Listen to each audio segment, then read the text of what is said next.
மற்றது எல்லாம் தானா வரும்.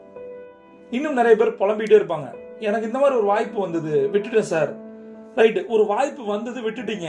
ஆனா இப்ப எத்தனை வாய்ப்புகளை கோட்டை விட்டுட்டு இருக்கீங்க?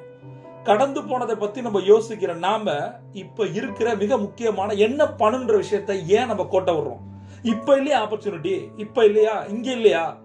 நவ் அண்ட் ஹியர் சொல்லுவாங்க. இங்க இப்ப ஒரு ஆப்பர்ச்சுனிட்டி இருக்கு, ஒரு வாய்ப்பு இருக்கு. அதை சரியா பயன்படுத்தாம கடந்து போன விஷயங்களை பேசிட்டு இருக்கிறதெல்லாம் என்ன வரப்போகுது? இப்ப இருக்கிற வாய்ப்பையும் விட போறோம், அவ்வளவுதான். என்னுடைய பணக்கார நண்பர் ஒருத்தர் சொன்னாரு, உங்க பேங்க் அக்கவுண்ட்ல நிறைய பணம் இருக்கா? அப்ப என்கிட்ட பணமே இல்லைன்னு சொல்லி பாருங்க, அதுக்கு பேரு தான் சார் டிசிப்ளின் அப்படின்னு சொன்னாரு. புரியலையா?